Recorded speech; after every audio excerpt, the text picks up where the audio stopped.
The U.S. reinforces Europe's northern front as Russia ramps up its assault on Ukraine.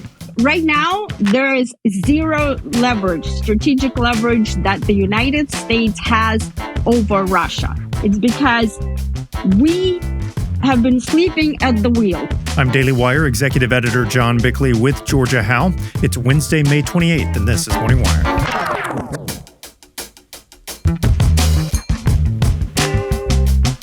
NPR joins Harvard in suing the Trump administration in an attempt to cling to their taxpayer funding. Shutting off that work does not help the country, even as it punishes Harvard. And it is hard to see the link between that and, say, anti-Semitism.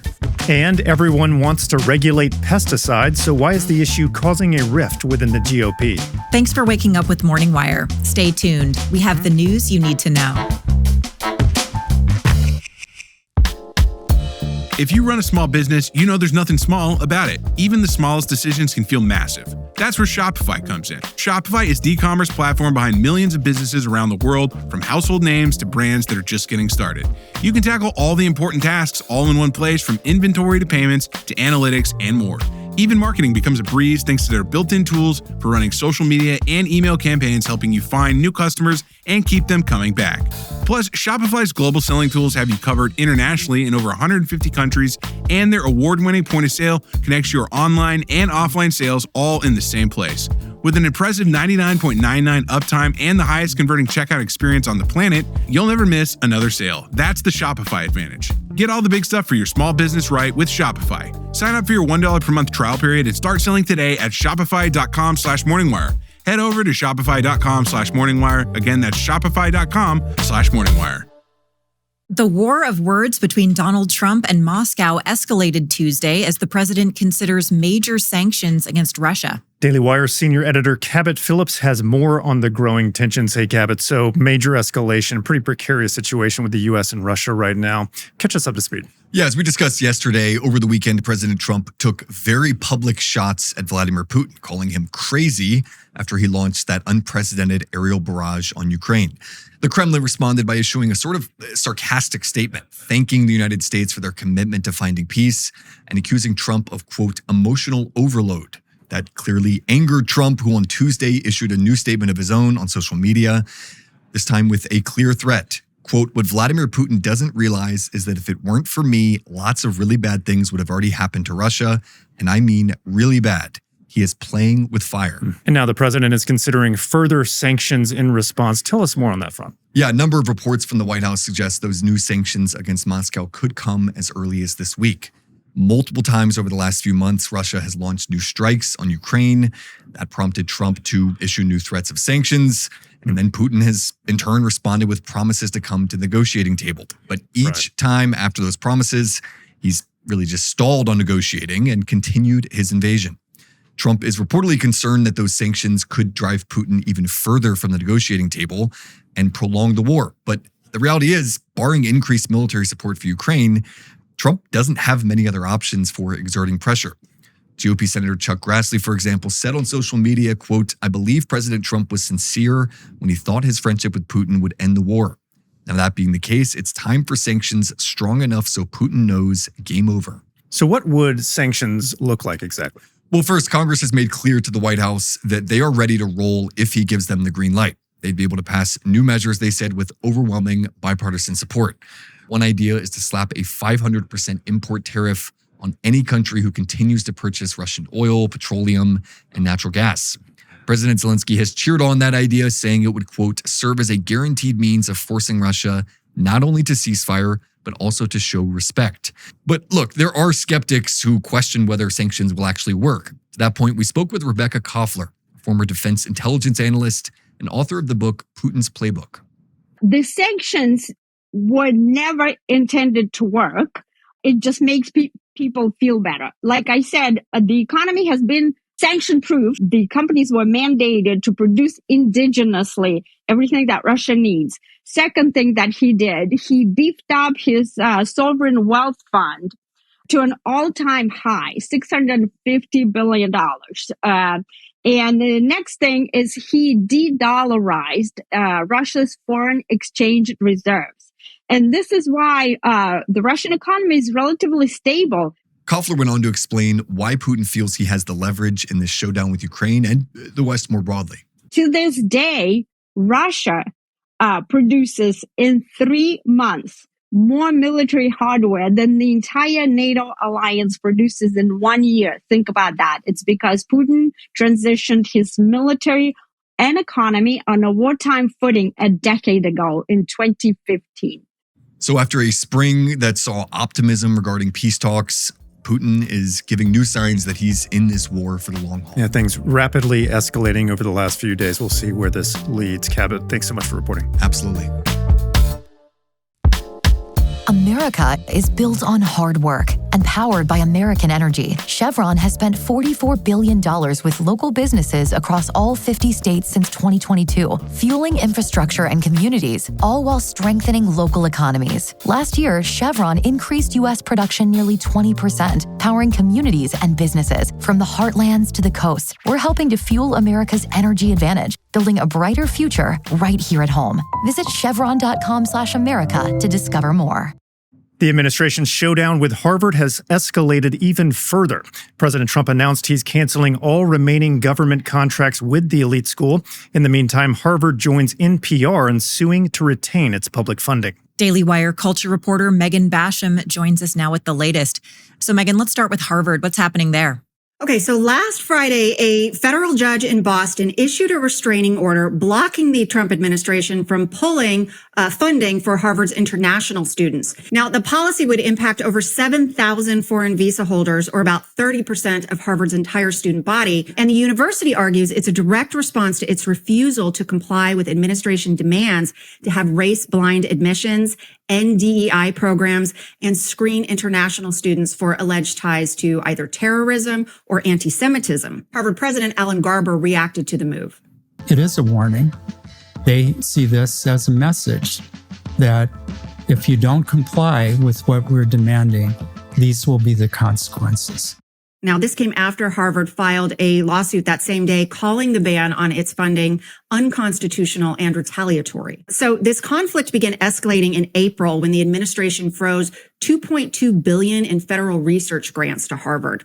And then on April 21st, Harvard filed its first lawsuit accusing the administration of violating the First Amendment and Due Process Clause. And then this week, on May 27th, the administration upped the ante again, directing federal agencies to terminate $100 million in remaining contracts with Harvard. Their reason, its failure to address anti-Semitism and promote national interests. Now, Harvard's president, Alan Garber, told NPR that these actions threaten not just the university, but critical research. This is what Trump said on Sunday. Part of the problem with Harvard is that there are about 31%, almost 31% of foreigners coming to Harvard. We give them billions of dollars, which is ridiculous. We want to know who the people. Now, a lot of the foreign students we wouldn't have a problem with. I'm not going to have a problem with foreign students, but it shouldn't be 31%. It's too much because we have Americans that want to go there and to other places, and they can't go there. No foreign government contributes money to Harvard. We do. Now, Trump says he's considering taking this funding and directing it to American trade schools to develop our own workforce instead. Now, this is playing out very much in parallel with the administration's showdown with NPR. Recently, Trump moved to block their taxpayer funding as well, and now they're suing to retain those funds. Can you give us the latest on that front? Yeah, so NPR, along with 3 Colorado public radio stations, filed a lawsuit yesterday in federal court in Washington, D.C., and they're also challenging President Trump's May 1st executive order to cut off all federal funding to NPR and PBS, and that totals about $500 million annually. So this lawsuit argues that the order violates the First Amendment's protections of free speech and of the press. NPR CEO Catherine Maher called it retaliatory, viewpoint-based discrimination, and she's accusing the administration of punishing NPR for its coverage. But the White House argues that taxpayer money should not flow to politically biased news outlets. Now, do we have any sense of how likely these suits are to succeed? Well, on Harvard and the foreign students, it looks like it's going to depend on whether the administration can reframe these issues as disputes about national security or fiscal policy. If they manage that and they can get into a conservative-leaning appellate court, then they have a decent chance. For NPR, if the courts decide that the defunding is a legitimate exercise of executive discretion over federal spending, then they win. Well, and just something to keep in mind, Harvard has the largest endowment, I think, of any university in the world. So they're not exactly hurting for cash. $54 billion. Yeah. Megan, thanks for reporting. My pleasure. At both the federal and state level, there's a looming battle within the GOP over potential regulations on pesticides. Here to discuss is Daily Wire reporter Amanda Prestigiacomo. Hey, Amanda. First, why don't you set the stage for us here? Why are pesticides causing a rift in the GOP? Hey, John. Yeah, some in the Republican Party say that they're worried about farmers in their districts who rely on pesticides like glyphosate, which has caught the eye of HHS. And there have been reports that there are concerns from within the White House that abrupt regulatory action on these chemicals could trigger supply chain issues. Now, on the other side of this, you have some Republicans and this MAHA coalition of activists who want to see pesticides that have been banned in other countries to be banned here as well. Or at the least, there are some GOP representatives who are currently fighting off efforts in their states to shield pesticide manufacturers from lawsuits over apparent harms they cause, including even cancer. Let's look at the federal level first. What's HHS saying about this? Well, HHS Secretary Robert F. Kennedy Jr. has spoken out about pesticides for years now. He said that they're poisoning American children. He's not backing down from that, but his department, HHS, is really towing the line between these two camps in the GOP. Top Kennedy advisor Callie Means, for example, earlier this month, he said that while HHS will state the truth about pesticides, he said the department has no desire for nanny-state regulatory measures on these chemicals. Here's Means at an Axios event.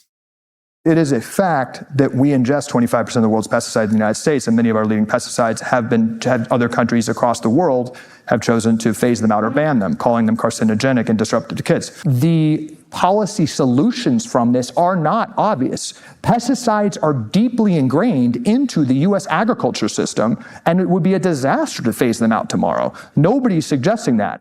Means added that HHS would love to help harness the private sector to help combat this issue. All right, so real hesitance about any sweeping measures there. What about the state level? What are we seeing there? So the big fight here is over pesticide manufacturer Bayer. That's a German-based company that acquired Monsanto in 2018. There's legislation in more than a dozen states right now to shield Bayer from forthcoming legal action over its failure to warn about potential harms associated with its products, specifically Roundup, which contains glyphosate. I spoke to Missouri Republican lawmaker Nick Schroyer, who's fighting efforts to shield Bayer in his state. I think it's atrocious to believe that any company in America or anywhere should get any form of blanket immunity for the products that they're putting in the stream of commerce. I think the 7th Amendment guarantees our access to the courts. Schroyer told me that there are almost 200,000 lawsuits that have been filed nationwide over Roundup, allegedly causing different diseases, cancers, and even deaths. In his state, Republicans are split on passing a bill to shield Bayer. Schroyer told me that divide has a lot to do with lobbying efforts.